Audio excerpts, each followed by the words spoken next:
Hello, hello, hello. Welcome back to another episode of Mindful LCA. How are you doing today? I'm physically tired because I didn't Mm, get much sleep. Um, but I actually feel very accomplished today because I woke up, I meditated, I warmed up, I went for a run, showered. Now I'm having a little bit of nutrition in my body, and now we're here. Um, so I'm feeling accomplished. How are you? yeah, same, pretty much. I'm feeling excited. Um, Looking forward to getting to be even more serious with the mental health friend, healer, whatever the fuck I'm gonna call it eventually. uh, yeah, so it's been good. I've been helping people, and it feels amazing, and I'm looking forward to continue to do it and ideally end up doing it full time at some point. But same thing, been working on myself. Uh, Same thing, I started meditating 2 weeks ago. So it's been going good. I've been on track with the nutrition, which the people that maybe care or not care about my 10-second clip on my nutrition and my struggle is I started doing some mindful eating. I watched the video of a monk and how they treated food. So then now I have a little bit of a I create a little bit of a gap between serving the food and eating it. Take a couple deep breaths, and then I have like a mantra that I say that helps me remember what the purpose of is, and not overeat and do it to nourish my body and try that. So yeah, it's been going good. I think that's what I need, and it feels amazing so far. Yeah. Good. Good to hear that. Alrighty. All right. I'll do it. Our goal is to create a safe space for exploring mental health topics, sharing stories, learning strategies for well being, fostering empathy, understanding growth, and most importantly, love. My favorite. Um, and our email, mindfulpodcastliving@gmail.com. Um, I know y'all are listening, so send us an email. Let us know how we how we're doing. What do you want to hear us talk about? Because at Mm, the end of the day, while yes, this is also for us, we want all of you um, to be able to have like a community. So let us know what you want us to mhm. talk about. Yep, yep. Don't forget, Norma's a therapist. If you need one, if you're looking for somebody, go ahead and hit her up. And I am up and coming, uh, whatever my title will be in the future. So yeah, we're available for that as well. We've created a group on Instagram. So if you're interested, send us a message through here, through an email, or if you know us personally, send us a message on Instagram and we'll add you to it. I think it's we're building an amazing community slowly, um, where we're able to share our concerns, where we're able to be our authentic selves, and we're able to find support in people that understand that, because a lot of times we don't have that in our lives, and it gets very complicated not having that. So yeah, go ahead and send us a message if you're interested, and we'll go ahead and add you to that group. Yes, yes, Cool. yes. So what we got today? Today we're talking about attachment styles. Can you hear me okay? Because the mic is like not right here, but can Yeah, you hear me yeah, okay? yeah. Um, we're talking about attachment styles. So essentially what it is how we connect to people. Um, we like during my divorce episode, we talked about how my ex-husband was more of like an avoidant. He had an avoidant attachment style. I have more like a pursuing attachment style. So we're going to dive into a little bit of what that is. So Cool. those are developed from early childhood, from based on how your parents slash caregivers, whoever was in charge of making sure you survived, how those people responded to you when you reached out for either connection, attention, affection, where there was some type of distress and you needed some comfort, depending on how those humans responded to you, that's the type of attachment style that you develop. So usually with kiddos, it starts with, like, if it's a mommy or it's a whoever is like their primary caregiver, they tend to develop that attachment to that person. So um if we get into the biology of it, that is why breastfeeding can be so important, because oxytocin, which is the attachment um chemical, gets gets passed down. So that is a lot how kiddos build, or babies, newborns build their attachment with their primary caretaker, is through being breastfed. Did you know that? Nope, I didn't know that. That's cool. Yeah. Yeah. So that is um, when you when you have sex, that also is released. When when you first like are with like getting to know a potential partner, all of that chemical is there everywhere, so then creates attachment. Attachment. Hmm. Cool. um so depending again how your caregivers respond is what you're going to learn about connection, about comfort, um about how to soothe distress, which is essentially the comfort, and just how you interact with the world. With us, one of the things that with Latino people, a lot of things that they say is like, well, I didn't go to therapy, or a mí me pegaron and I turned out okay. But they don't really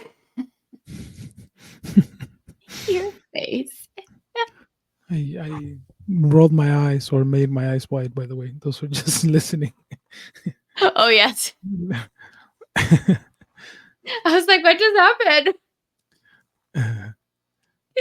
What happened right there?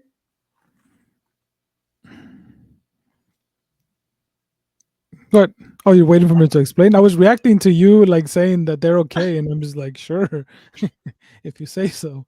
That was what that Got it, got it. facial expression meant. Um, but they don't they don't necessarily look at how they interact in their adult relationships, and how a lot of times, most of the time, that is linked to how we grew up. Like, what is it that we were taught Mhm, in terms of that? So if you have a caretaker or caretakers that are responsive to you. So whenever I need comfort or I need connection, you know that your parents are going to attend to you. Most of the time, I know maybe parents nowadays are super worried about, like, I need to be there 100% of the time. It is okay if you don't respond 100% of the time. Like, it's impossible for you to be there and connect with your kiddo, with your baby, every single time that he, she, they need it. Absolutely mhm, not. But if most of the time you are available to them, then they're going to learn that, oh, my feelings matter. um Whenever I'm feeling some type of way, I know I can attend to somebody, I can go to somebody, and that somebody's going to show up for me. yeah. More people are starting to have more secure attachment now because of millennial parents. Shout out to y'all. um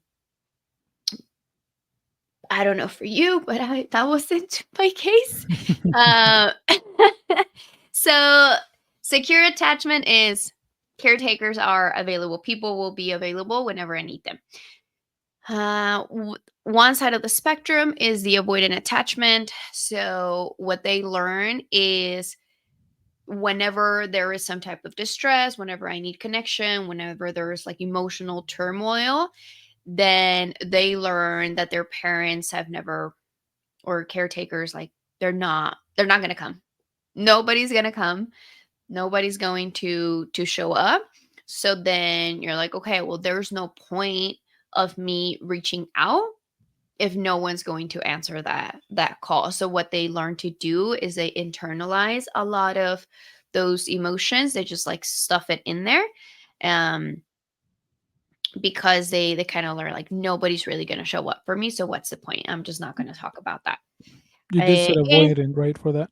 yes, that is the I don't avoidant know if I'm attachment. tripping or you might have misspoken, said the other one, but maybe I'm Oh, tripping. did But yeah, I? just to make it clear, that's avoidant. I'm Okay. not sure if you did. For some reason, I thought you did. Okay, so avoidant attachment style is your caretakers did not attend to you Mm-hmm. when there was some type of need of connection, some type of comfort. That's avoidant attachment style. Mm-hmm. On the opposite end is anxious attachment style, which is what I grew up with. That one is when a kiddo reached out for connection, and parents were unpredictable. Like it was kind of like a hit or miss type of situation. Of sometimes they will come and maybe like respond to them, be like, "Oh, pobrecito, come here." And sometimes they will respond, they will kick your ass, and sometimes they will respond and tell you to shut the fuck up, or sometimes they wouldn't respond. So then you're like, so if I cry, there might be a chance that you might respond in a way that I need you to. So let me like cry. Um, Maybe the louder that I cry, the more you're going to show up. Maybe not in the way that I want you to, but at least you will show up. Hmm. Yeah, sounds like me. Sounds like me in my experience. Yeah, High yeah, five. yeah. When you said it, Ditto. yeah, when you said it like that, I was like, okay, that makes a lot of sense. Um, yeah, that's literally how it was. That's how it was, and I think in my childhood it is what I got. And then on the opposite side of it, the avoidance style, that's definitely how my wife is, 100%. Yeah. Um, and yeah. So what is the secure one then?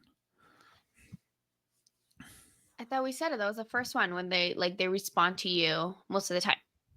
So what is the when they respond to you, but what is the outcome? How do you like what is that? How does that affect you? Did you talk about that?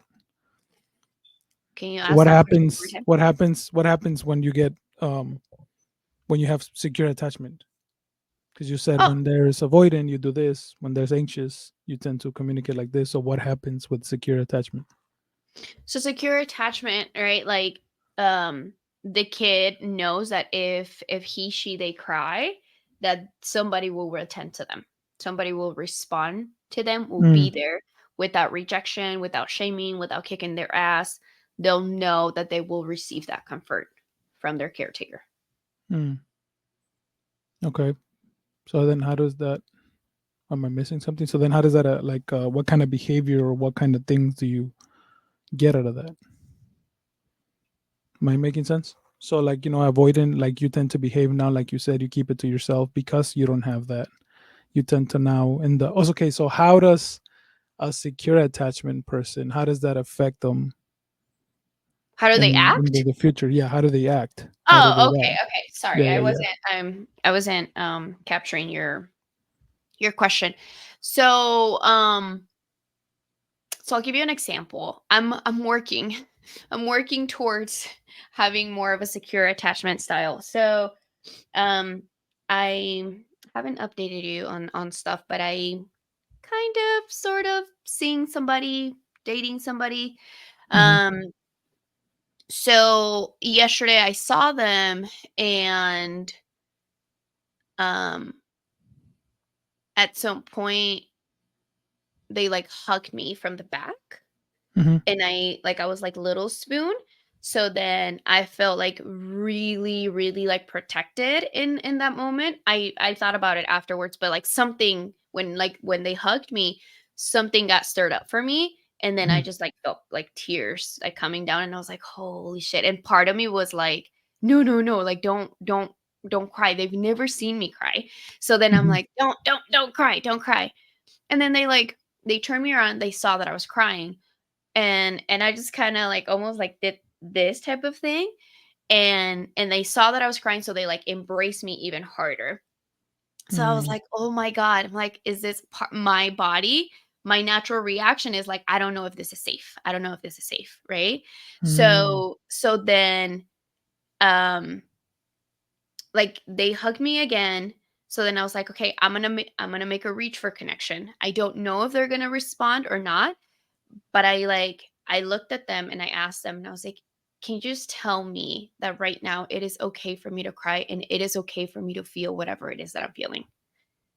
And they're like, "Oh my gosh, Norma, yes. Like you're so allowed to feel whatever it is. Like come here, like I got you." Right? So Mm. that's whenever there is some type of because I needed that comfort. I needed that reach. And if I would have maybe acted in an avoidant, I had that tendency at the beginning when I was like, "Don't cry, like, dude, like, cállate, dude, and do not let them see you crying." So that's an avoidant attachment and strategy of like shut that shit down really fucking quick.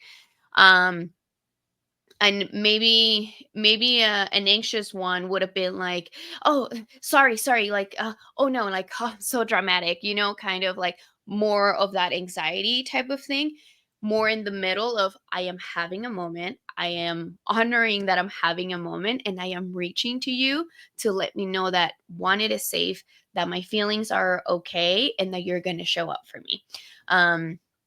So yes. Does that make sense? So when there Yes. is a need for connection, we actually go in there and say like, "Hey, I'm feeling this.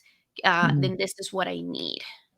So both of them pretty much is just though not both anxious and avoidant is just how you react to not being validated and accepted on your feelings, right? So then being secure means you're okay with being yourself and allowing yourself to feel what you feel, and having someone provide that safety or be okay with that yourself in a way, and allowing your feelings to yourself.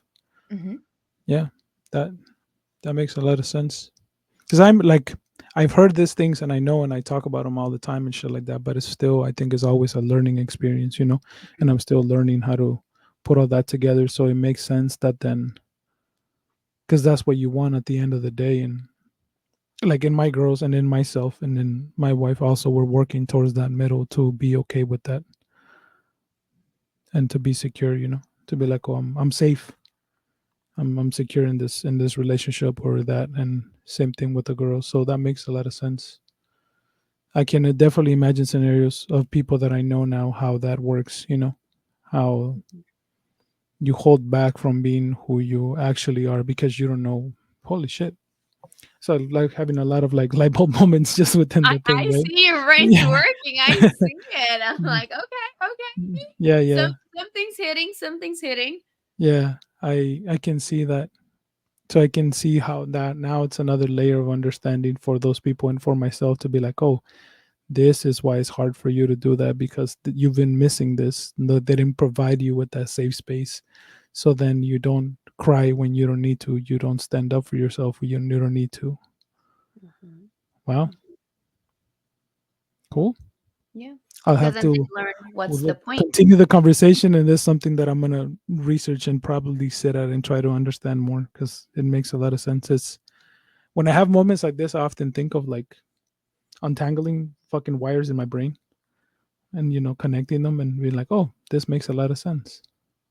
Awesome. Yeah. I like it, Picasso. Um. Yeah. So if we get more into the avoidant attachment style, like when they're adults, then they have like different behaviors, that because then we then go into protective. So you Sorry, my brain is working. W- Depending on how caretakers respond to us, right? And we develop an attachment style, but not only the attachment style, but we develop our view of self and view of others, which is essentially view of self is how do I perceive myself, like a sense of self, kind of like Inside Out too. Hmm. Um, the sense of self, and also how other people perceive us. So somebody with an avoidant attachment style, um, they can a lot of their sense of self is I'm not good enough. No matter what I do is never never going to be enough. Like I'm never going to hit the mark. My emotions are not important. What I have to say isn't important. People are not going to care, right? Like how other people perceive you. People are not going to care about what I feel. People are not going to show up for me. Um, Hmm. so they have a big fear of failure. They don't like to fail, because then that further feeds or exacerbates the sensation of, there it is, I'm not good enough because I failed. Hmm. Um, Definitely. the interesting thing is that, because we've talked about, or I don't know if we have talked about it on here, but we find partners that will confirm those that sense of self. So I already don't feel like I'm good enough, that Hmm. I'm going to fail at what I do. So what do? I go and find a demanding partner, which is an anxiously attached person, so that whenever I don't share my feelings, whenever I don't show up for them, then they become critical. Um, insult me, or they get defensive with me, right? So they're like, I have a very, very demanding partner. And I'm like, see, there it is. I told you I'm not good enough. Told you I'm always failing. That makes sense. What does it look like? What does it look like on the other side? Hold So on, what we're is with what the is what we're with is the avoider right now. what is yeah, well, I'm interesting to see how that works. But yeah, that makes Um, sense. so, and they're usually, because they learn that their emotions didn't matter, so they learn to shut that shit down really quickly. So they're usually very emotionally unavailable humans, very emotionally unavailable. So they don't have awareness of what their emotions are, how they show up. They're usually problem solvers. If you have a partner that's like, yeah, but what's the problem? Oh, it's because, and they maybe they anxiously attached human will say, well, you didn't call me back within like 5 minutes, right? And I'm like, all right, so next time I'll call you back within 5 minutes.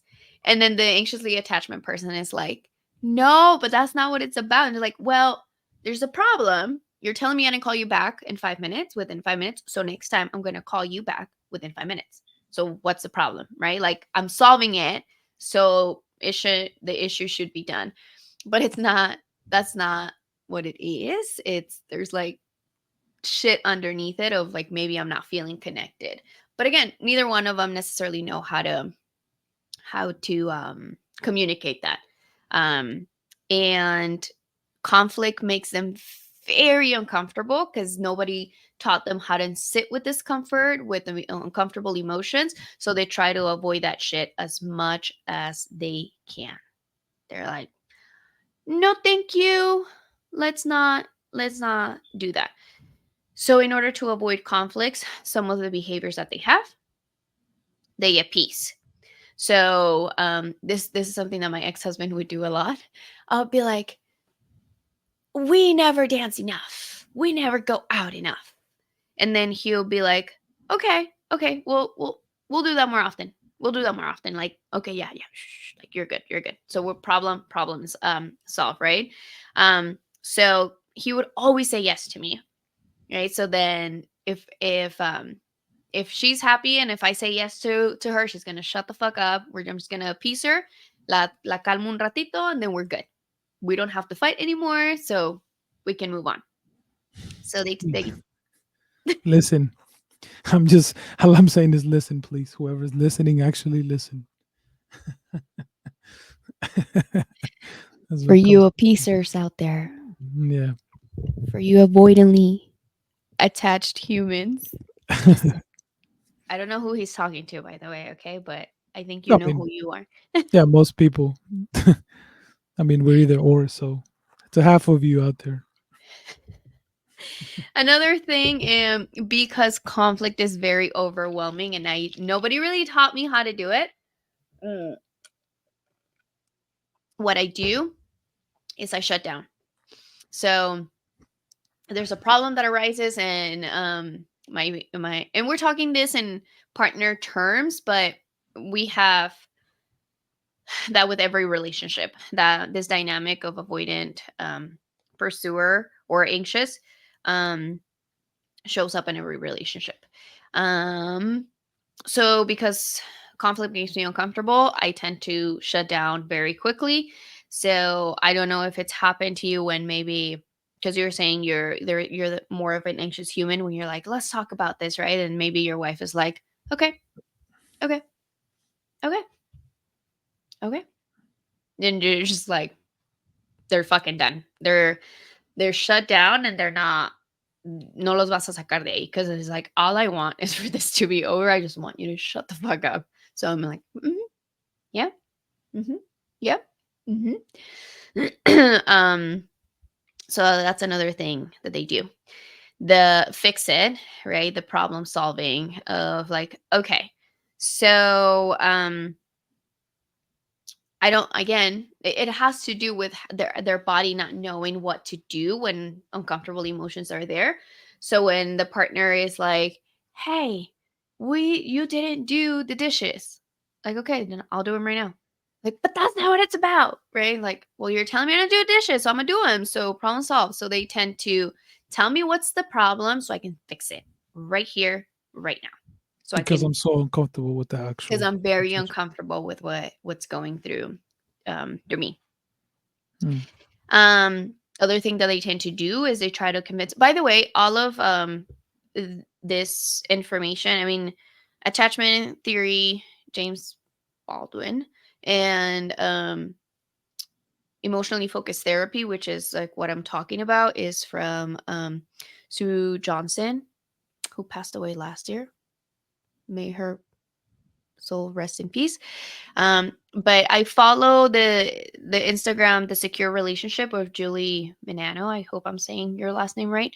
Um, she does a very, she's also a psychotherapist, an EFT psychotherapist, and she does a very good job on her Instagram at explaining all of this. So if you are interested in it, follow the secure relationship on Instagram.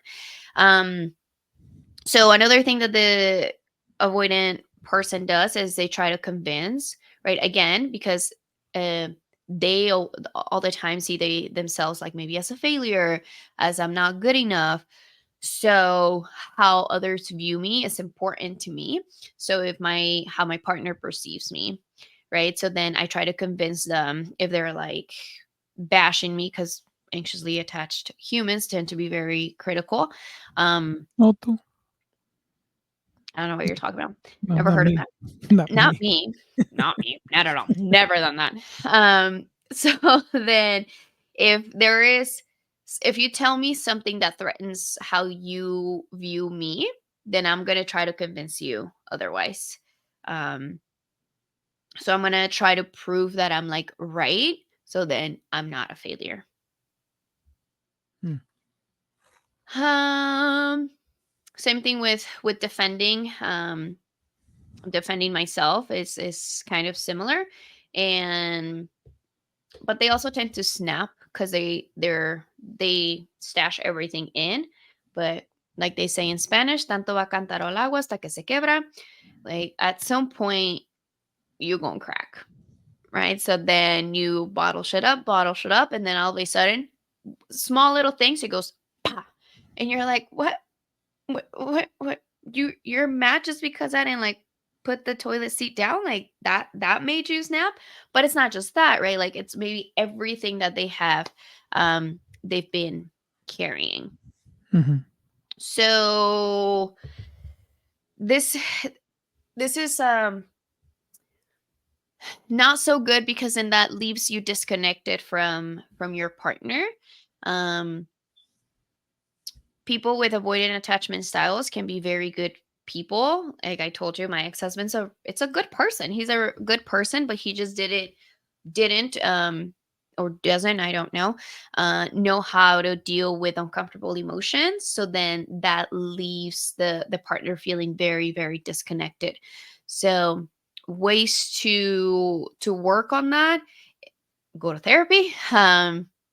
If you don't want to go to therapy, you want to try to do it on your own, because that is a lot of how they act. Like, I got this, I don't need nobody gonna show up for me, so I have to figure it out. Then start opening up your pain, your vulnerability, to people that feel safe, that you know are going to respond to you, um, Mm. because that's how you become more securely attached. Beautiful. That's what I did yesterday. I was talking to a person that fits all the description of everything you're talking about, and pretty much said the same thing in his own words. And I just realized that that's why it worked. That's why he felt so much better, because I worked and I told him that I was going to be there for him, that I would Mm, show up for him, you know, that it was okay, and that it was okay to kind of start learning to how to work on those confrontations and those uncomfortable feelings. But I think literally healing that part of like, and yeah, I remember telling him, I know nobody showed up for you most of your life. mm, And even me back in the day, how I was, even though I meant the best, I also wasn't there for you, maybe how you needed. But I'm mhm. happy we're reconnecting again, and you're reaching out to me, and we're two different people now, and I'm able to provide that for you. I'm able to help you out with that and be a safe person for you to be yourself. So that's, yeah, it's brings more clarity on why that even worked perfectly. Yeah. Yeah, yesterday, I had a really beautiful and really difficult session. I was working with a couple in person that tends to be avoidant. This shows you that it has nothing to do with like the issue at hand, right? Like what they tell you what it's about. They have babies, well, children, and the partner that tends to have pursuing tendencies, they ask people for help with the kids, right? And the person that's avoidant hates that. Like, they absolutely hate that. So they're like, I don't understand why we always have to call somebody to help us with the kids. Like, we can do it. Like, I need to be able to do it by myself. And that's how it started. Like, that was like the issue, right? Hmm. And then I like started exploring with them, like, okay, what, because if you ask for help, like, what does that mean for you, blah blah blah. Like, in um mind you, they were very protected of, like, they were not letting me into their emotional world. It took me a while, but I'm like, okay. He said, like, it's just embarrassment. Like, okay, do you feel embarrassed right now? He's like, no. I'm like, okay, like, just let your partner know about this embarrassment, right? And then they're like, well, I feel embarrassed when we ask it. But then at the end, he he said, what word did he use? Oh my god, I'm not gonna remember. Um, mm, when they were passing the message on to the partner, at the end they said, "I feel inferior," and I was like, "Ooh!" When they said that, that fucking hit me, right? I'm like, "Oh my god!" Like, that's, can you imagine, right? Like, a sense of feeling inferior. So then my body just naturally reacted, and I was like, "Oof!" And they looked at me and they like laughed. They were like, what was that? And I'm like, well, I don't know if you just realized what you said, but you went from embarrassment to feeling inferior.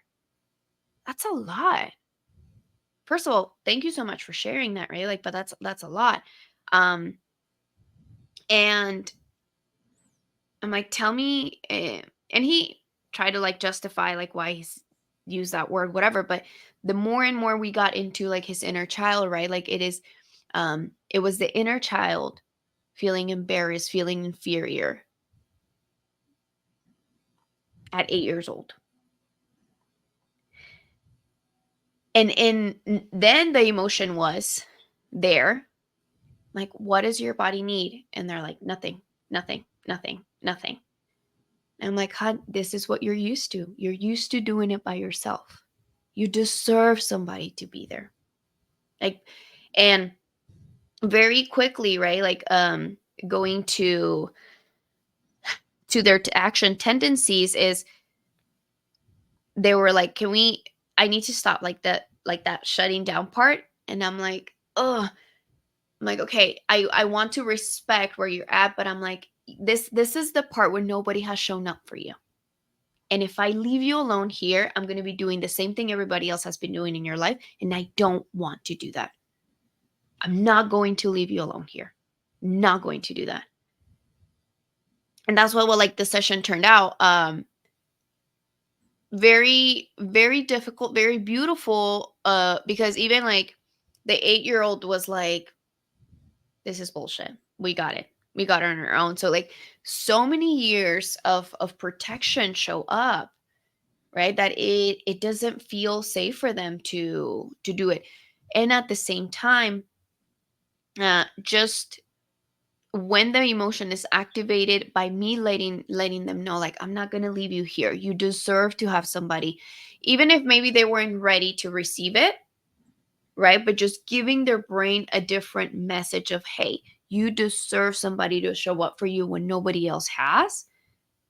It's already, we're planting a seed. We planted maybe a fucking tree yesterday, even if he might not be aware of it. But that's how change happens. That's how we work towards more of a secure attachment. Because when the emotion was alive, right, I'm like, turn to your partner and look for that comfort. And he was like, absolutely the fuck not. I'm good. Not gonna do that. But eventually, like, I want to be able to get them to that point where when the emotion is there, you turn to your partner, you let them know, I'm feeling like this is what I need, and I need you to show up for me.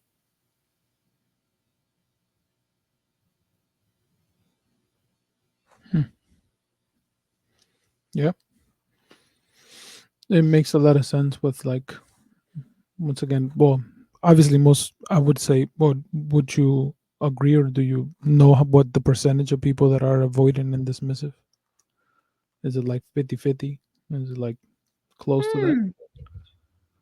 Because what I want to, well, the point of that question is, I've obviously dealt with this for a big chunk of my life. I became very aware of the people in my life that have this avoidant attachment style when I first learned about it back in the day, and I've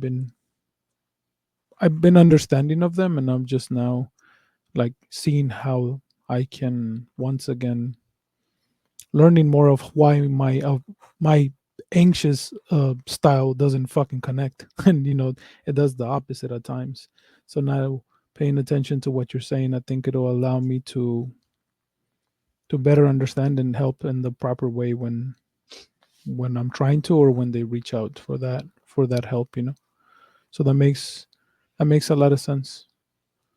Yeah, that's beautiful, because I even though I knew why, I mean, I knew the way they were, I never thought about it like this. And what you're saying about nobody has ever been there for you, that's why it's so fucking hard to actually do it. And it feels even weird, and you're almost like protecting yourself from not getting hurt again, right? Absolutely. Like, nobody Yes. has fucking been there for me, nobody has been there, and then you try to be there, and then like, nah, fuck you. Like, you're gonna leave, or you're not gonna do that shit, so I'm not even gonna bother because it's not the thing. So Hmm. having that understanding and validating and showing them that you care is very, I think, is very important and very healing for them. Yeah. Yeah. but that's going to be difficult because um if you're, let's say somebody could be like as young as like, let's say 20 years old, right? um that's still a pretty young human. um but if they've learned that nobody's really going to show up for them from the age of 1, maybe even before when they were a baby, and you want them to like, oh, just reach out, I'm a safe person. Like, motherfucker, I've been living 20 years like this where nobody has shown up for me, and I'm just supposed to like trust you that you're just going to be safe for me because you tell me, and I'm going to give you all my mushy feelings. Like, it doesn't work like that. Like, it's that repetition, because that's how an attachment styles are formed, through repetition. So just because somebody is telling me like, yeah, just talk to me, man, like, I got you, I'm safe for you, like, no, the fuck you're not. Like, 20 years of experience tell me you're not. So no, thank you. Yeah, that makes a lot of sense. That makes complete sense. Yes, Mm. I looked it up, and AI said 50% of people actually have secure attachment style. And which I was like really, really surprised. Um Yeah, we can get into more detail about how many people know and how they answer the fucking poll properly and their other shit. How many are willing to admit, nah, I fuck up and I'm avoiding, and I fuck up and I'm anxious, so don't um trust the stats. yeah, supposedly 22 are anxious and 19 are avoidant. Yeah, so we'll just go with that number that is close to 50-50, and the ones that were open to admitting it. Because I would fucking guess it's I mean, I'm looking at my window and I can look into the world and the conversations and the people I see, and I'm like, bullshit. If that was the That's exactly what if I that was thought when I saw it. I was like, yeah, if that really? was the case, we wouldn't fucking be in the trouble in the fucking planet and the country that we're in if Yeah. that was the fucking case. So yeah. Cool. So Okay. yeah, it's close to 50-50. So yeah. Um it just so happens like that. And there's something honestly that we've learned somehow without even knowing, with my wife in the past, something that we're being able to pay attention to the fact like, oh, I'm more pushy and anxious, and you're kind of more avoidant, before even calling it that, and realizing that there was things that we both needed to work at. And we often talk about how we, for that reason, we complement each other, and we learn from each other, and we become more whole. And like I like to think about us because of that, where we both ourselves are pushing each other to the middle, to being more secure in ourselves, because she helps me understand that other side of my anxious, and I help her understand the other side of like her avoidant, and knowing that we're polar fucking opposites, but working towards the middle. It's been really helpful to have those conversations, and you know being there for one another and shit like that. Yes. I make it over. Um okay. Now um Now to us and to our now problems. it's Now into us and to our problems.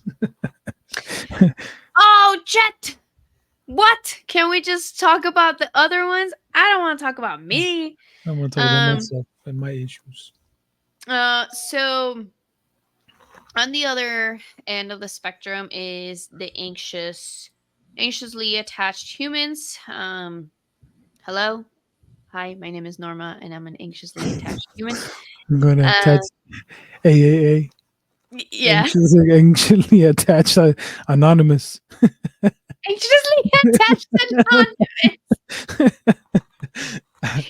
Yes, I like AAA. that. I like that. Um so for us, our sense of self is usually I'm too much. People are not going to be able to handle me. Nobody's really going to be able to show up for me in the way that I need them to. So that's in um, people are always going to leave me. It's it's some of the messages that we tell ourselves, because sometimes people were there, sometimes they weren't. So it's like, yeah, like I'll attend to you, but then I'll leave you. I'll attend to you and then I'll leave you.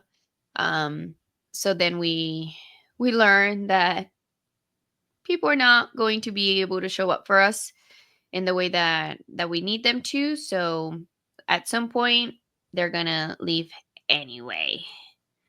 That is us. Listen again. Listen, Linda, Listen, listen. Linda. Um, some of the behaviors that we have, we tend to be very critical, very critical of our partners. Um,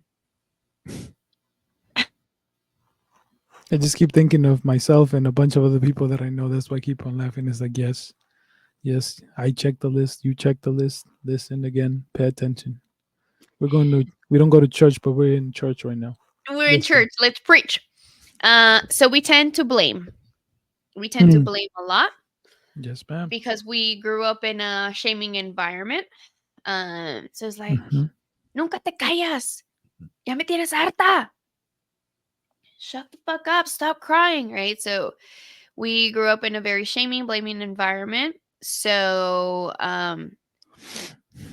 if I convince you that you are the one that is wrong, and you realize that I'm right, and then that means you can change so that you can give me whatever it is that I want, and then that means we'll be okay.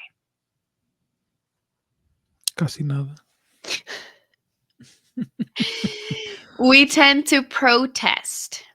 We Yes. we don't know if we're going to be heard or not, so we tend to get very loud. And maybe, just maybe, if I get loud enough, if my tantrum is loud enough, you'll come and hear me out.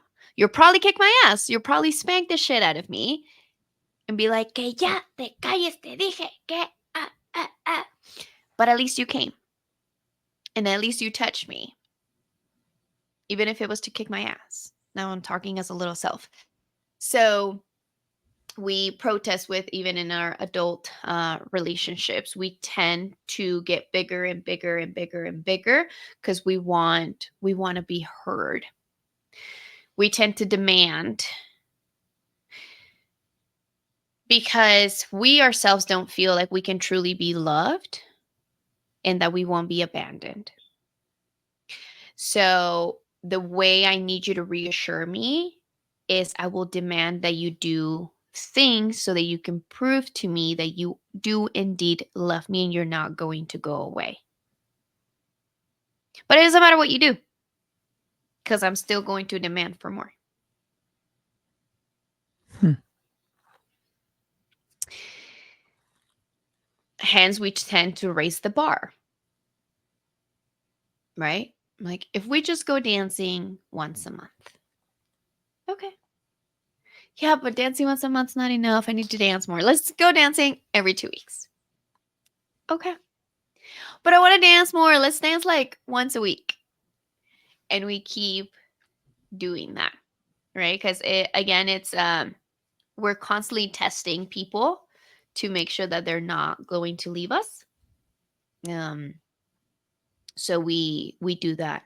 We do that a lot of like racing the bar. Um, and we, because we want to be heard, we tend to use like a lot of like words, and that's overwhelming for our counterparts. Sometimes they're like, I have no idea what the fuck you're talking about, because we're just like we want to say all of the things, um because we want validation to tell us, we want you to tell us that what we are going through is valid, because we didn't get that. Hmm. Yeah. Everything Mm, you're saying is literally me, except for the last part. I think I haven't been like that for a while, too. Even it feels foreign. But maybe it could be that I haven't been like that, or maybe I need more awareness of that. It could be either or. But ask your everything you're wife. She'll describing, know. yeah, um, yeah. Well, yeah, like my maybe me or my ego is telling me that I'm not like that. But like I said, I'm open to being told that it's not. But yeah, the getting louder and all that shit, and the how I've often described it, or from what how I summarized it, is that you got neglected either way, and then you either turn to say, "Oh, back to the avoided," like there's no point. So like I got neglected, so there's no point of saying anything, and then maybe how I understood it or my interpretation is like the anxious is like, "Oh, I got neglected, but I want to be heard, so I'm gonna get fucking louder." Because Like I'm gonna sometimes it I'm was gonna do that. attended to, right? Sometimes it was attended to, not in the best way, not in the positive way, because then you got your ass kicked, you were told to like shut the fuck up, whatever. Um, but your parents showed up some way. So that's a lot of what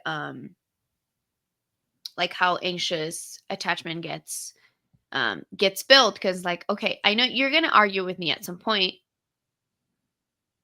Like, you know how they say like bad media is still Yeah. media. um I'm gonna get connection, back connection if you want, but I'm still gonna make you connect with me. I'm still gonna make you argue. Hmm. Yeah. Yeah, that makes a lot of sense. Yeah. Still something that I like. I'm telling you, I'm gonna pay attention to more and just try to focus and understand more. Cause yeah, it makes a lot of sense. Yeah. Other things that they also do is we criticize, we filter Yeah. the negative. So like we if I focus on the negative, then that means you're not going to take me by surprise, because again, my fear is abandonment. You're going to leave me at some point. So I got to be prepared for it. So I have to look at all the bad things that are going to come up, so that when it does, it's not a matter of if, but it's when it does come, then I will be prepared. Maybe. Yeah. And sometimes, I'm still thinking about that. Like everything. Like I'm telling you everything else, but I don't think I felt like that. Even though I may have acted like that, or I don't know. Like I don't actually think, or maybe it was unintentional. I'm not sure, but I don't actually think ever thinking like, oh, I'm doing it because I'm afraid you're gonna leave me. But then again, I tell myself and I tell other people, yeah, it could be that shit, or it could be that you have no fucking awareness of the shit. It's not like, oh, I don't. Going back to the conversation, I don't need to go to therapy. I'm good, and I'm just like, are you, or are you not fucking aware of all this shit that you have that you have to deal with? Like part of that is like the first step I would say is kind of raising that awareness to be like, oh shit, like I do have these issues. So I could be wrong, and like you said, is now I'm gonna ask Sally and be like, hey, yeah, she said this. Is it true or what? yeah. Um, and the other thing that we do, and I'm super guilty of this because I would do that in my marriage. Um, we make empty breakup threats. We'll say like, "I'm gonna leave you. I'm leaving," because we have a fear of abandonment. So before you leave me, I'm gonna leave your ass. Because if I leave you, then it's not gonna hurt as much. I'm controlling that. Yeah, that's when I asked you, well, what does the other side look like? And it seems like both of those things lead to self sabotage and to like like kind of self fulfilling thing of like, oh, you're gonna leave me anyway, so I'm gonna leave you first so that at least I get to say that I did it, or at least I didn't get hurt. I don't get hurt again by that. That's what I've experienced from other people that I pay attention to and shit. They'll be like, yeah, that makes sense how that, because for the person that I'm specifically talking about, it's like, yeah, they were abandoned emotionally and abandoned by other people multiple times. So then when they were in a new relationship, it seems like they were almost preparing for getting abandonment, and then they jumped ship ahead of time. So then you're not actually But then when my thing was like, well, then you're not actually able to fully trust. And then if you're not actually fully to trust, then you're not actually able to fully love. So you're just there fucking pretending and self sabotaging it ahead of time before something even happens. And it was meant, in my opinion, meant to always fail because you never ever fully to trust. Like, how Hmm. could you fucking love if you're not able to trust? And if you're not able to trust, then it's meant to fail at some point. Yeah. Yeah. And um but like in different ways, right? Because avoidant attachment, we say like they go inward. Very, I don't know what to do with my emotions, so I just like I retract and just like whereas anxious attachment, it does the opposite. Still don't know what the fuck to do with my emotions, but I put it out, right? So it's uh avoidant attachment is if I keep it all in, things will be okay. Anxiously attached humans are like, if I control everything outside of me, everything around me, then maybe I'll feel better. That is why we go outward, right? Like we try like to make sure our environment is cool so that we can feel okay. But then that um because we have this fear of abandonment, we then will find people that will confirm that. Not necessarily people with avoidant attachment style, not necessarily leave the relationship, but emotionally they they drop the ball because they don't know what to do. So then we tend to confirm our bias that way. Like, see, there it is. You're leaving me because you're not talking about your emotions. So we tend to get very, very big, um to try to have somebody come and help us with that soothing part. But in the process, when we are asking for that reach for connection, we're doing a horrible job because we don't say like, hey, I'm feeling anxious, can you come give me a hug? We say, you're not dancing with me. um so then Hmm. that's when we end up letting our partners know that they're not good enough. And when they don't know how to respond to us and they're just like, I'm gonna go, i I don't know what's going on right now, so I'm leaving. And then we're like, nobody's going to show up for us. We are too fucking much. We are too dramatic. Why are we like this? Um, and that's how negative cycles are formed, You can see that how shit unfortunately. never ends. Mm-hmm. Yeah, Mm-hmm. yeah. I just keep I just keep thinking again of my experience in this shit of like that's why it's so fucking important to just put yourself out there to and be open minded to receive this fucking information. Because I can't see how knowing this alone without having the ability and just listening to that and maybe do connecting it a little bit to yourself, how do you not start to change? But this information is not available, you know? Like I feel like if you just had the information, how can you not do that?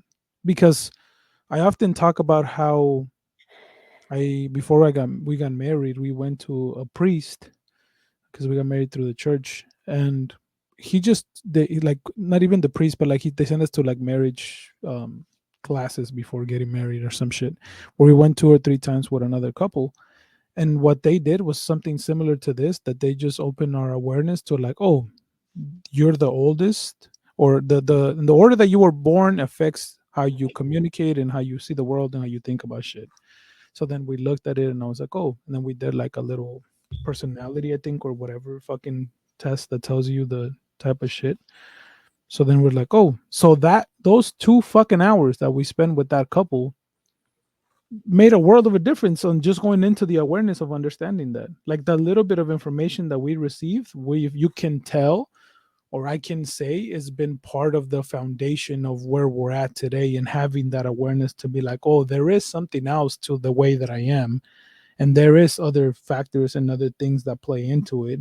So let me see which ones or how are they showing up in me, you get me, because of this information I received, you know. So it seems overwhelming and it seems very hard and it seems complicated, but just being able and being open-minded enough to just receive the fucking information, I think is very crucial, you know. Mm-hmm. um And that's the whole point of the podcast, I think, at the end of the day, and all Yep. those conversations that we have, because you can feel lost, you can feel alone, you can feel neglected, you can feel that. And at least how my brain works is like, oh, this is why. Okay, now I have a starting point. Now I can go from there. Now I can be like, okay, let me look into it more. Let me see, oh, that makes sense. Okay, maybe I can start making some adjustments. Maybe I just have the awareness to do that. And Mm. that's why I always am very interested into why the things that they are, you know. I believe once I have the information on why the things are, then I have the choice to accept them or change them once I have that. But if I don't Yep. know that, then I'm just fucking going in the hamster wheel doing shit that I don't know what the fuck I'm doing, just over and over and over and over, and then fucking blaming other people or shit like that for my life and the whatever the fuck is happening with me. Yep. Yeah, that is true. Um, so see if any of this resonates with you. Like, which one do you fit in? Right? Just um, the same way we talked about the avoidant signs that you might have an anxious attachment is you have a big fear of abandonment, thinking that people are not going to show up. The types of partners that you find are usually um, like low maintenance partners, like they don't need a lot. They're okay. Um, you are very emotionally reactive. Um, you you're constantly asking for like your needs to be met, but somehow some way it's never enough. um and you love, not necessarily love, but like you look for conflict, you look to stir shit up in the relationships. Yeah. That's the thing. See, everything I agree with, and I still see that part. Like, yes, 100%. If you know me in real fucking life and you know me in person, I fucking pursue that shit. I fucking, yeah. I honestly, I do love it because I think there's a lot of change that comes from that shit. I do love that part of me with that. The Even, conflict or what? hmm Well, yes, hold on. Conflict is necessary, hmm conflict is needed, we all need conflict in our relationships.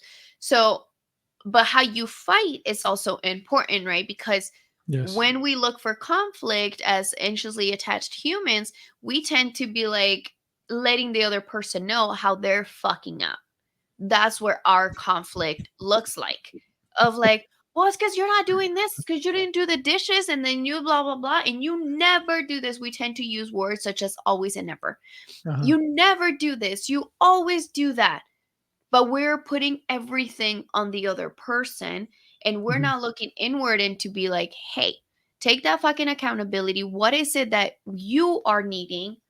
There's some fucking anxiety coming up. What is this anxiety really about, so I can tell my partner? And it could look like, hey, I'm not feeling supported. Hey, I'm not feeling validated. I'm not feeling connected. Yeah. Right? So I'm not saying don't have conflict in your relationship, because also when people come and they're, or whether it's in therapy or just like friends, and they're like with their partner, like, yeah, we don't fight. I'm like, what? Yeah, we don't fight. We never fight.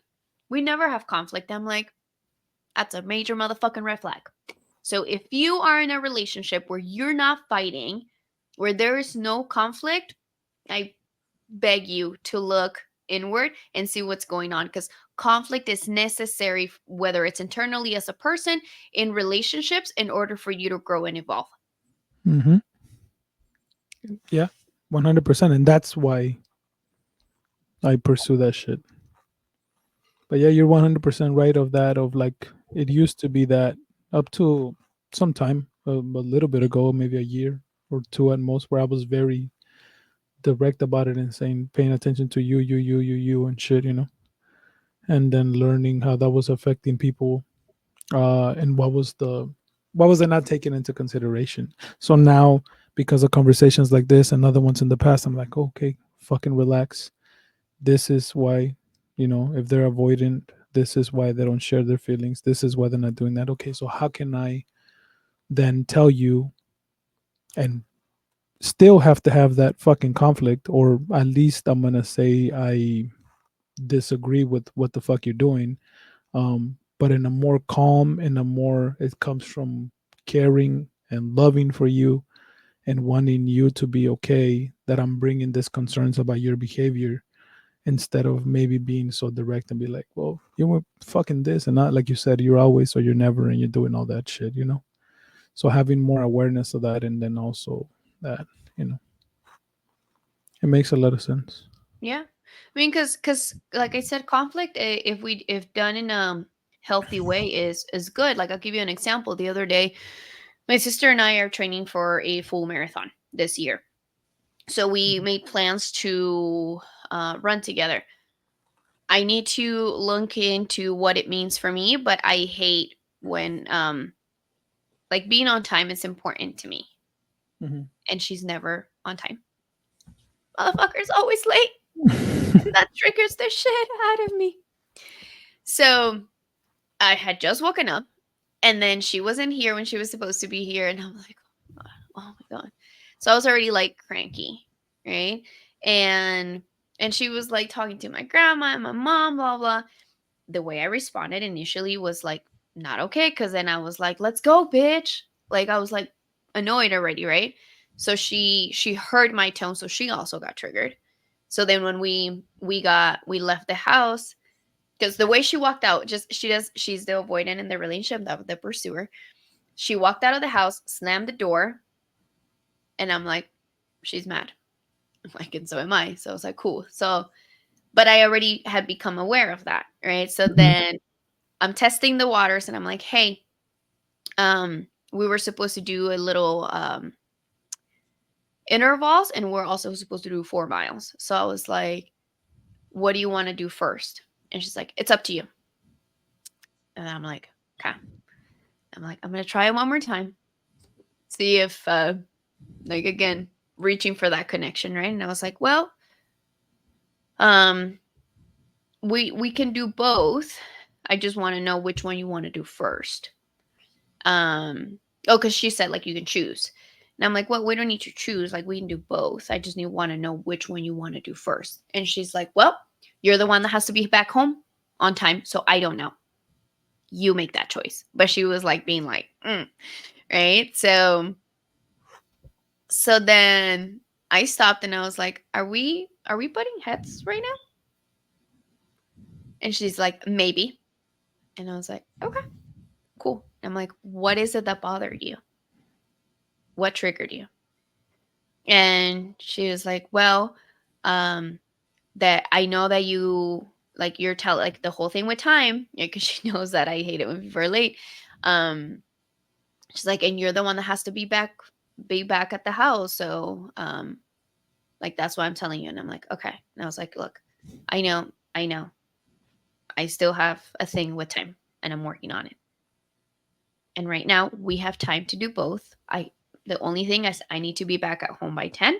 So I'm looking at my watch, we have enough time.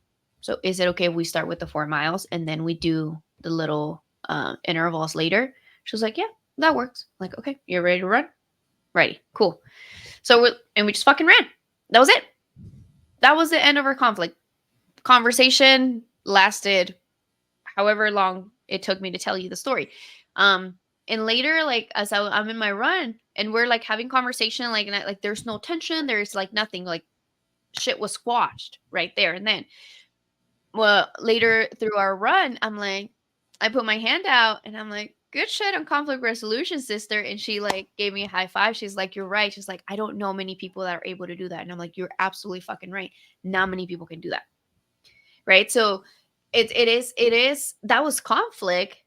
Like I know that there's something that I need to work on in terms of time, like being more flexible with that. I don't know what that's about for me. I need to explore that.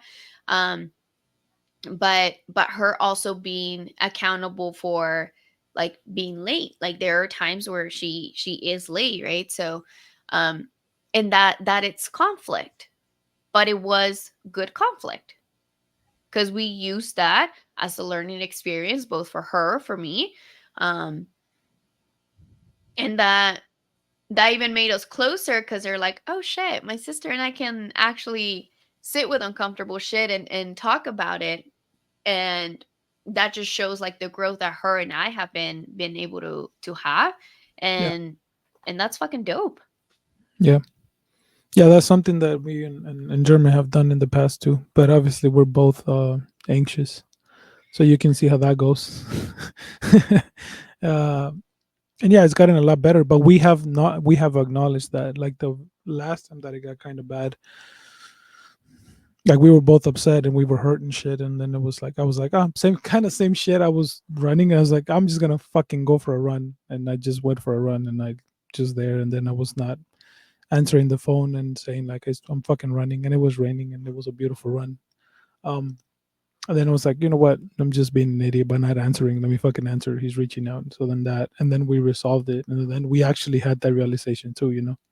Like it's so fucking cool to be able to resolve it and actually, think clearly and to be like, okay, and this, and being able to put it together. And we've talked about how our relationship is growing with that ability to do that. And Yeah. same shit with Celia. It would be the same thing, even to a greater fucking degree, obviously, because we spend more time together. I think there's not earlier in our relationship because of those different attachment styles and other shit. There was a lot of conflict and a lot of like unresolved stuff.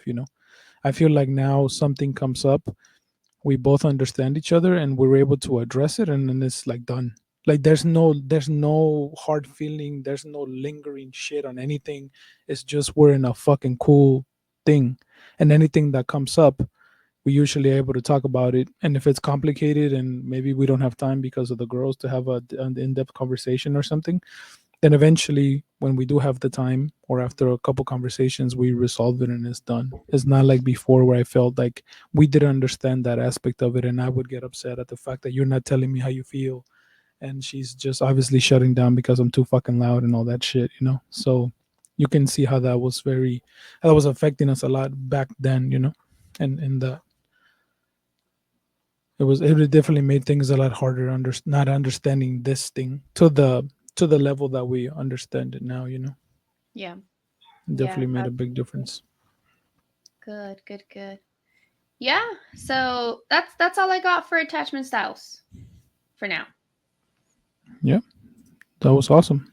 Yeah. We can Yeah, get into like negative cycles um later. Like there's explaining other more. ones too, right? That maybe you could just mention real quick. Oh well, Someone. there was a disorganized or avoidant, um, avoidant anxious, like a combination of both, where you Mhm, oscillate between uh, completely shutting down mhm, and um, being like very very anxious as well. It's not as common. It's people people don't tend to have that, but it's definitely it's definitely there, or they call it yeah, disorganized attachment. So it's almost like I fucking hate you, I can't stand you, but please don't leave me. So mhm, they're like very confusing messages of like, so do you want me to be here, do you not want me to be here, like what do you want from me? And you're like, I fucking hate you, like, like sometimes we're um what's that movie, Mr. and Mrs. Smith? They're mhm, trying to fucking kill each other and then they like fuck the shit out of each other. mhm. That's a little bit of what disorganized attachment um um works. Cool. It's yeah. All right. All right. So that's that. Once again, send a comment. Don't forget to subscribe to YouTube. Give us a review. Share the podcast with a friend if they're open to. If they asked you that they need the help, don't be a dick and just send them stuff for no reason because you think they need to fix it. Um, send that. Any comments, anything you guys want. Listen to it on Spotify. Give us a review on Spotify as well. Listen to that. If you have any topics that you want us to cover, if you have any feedback for us, don't hesitate. And like always, remember you're not alone. You can always reach out to us and we will make time for you because obviously, just like in the topic today, we understand the importance of being there for one another and understanding each other and validating our experience in this crazy fucking world. Yes. So yeah, anything else you want to say? No, just thank you. Thank you all who are listening. I look forward to more topics. And if you want to be a guest too, let us know Mindful podcast living at gmail.com. at gmail.com. All right, peace.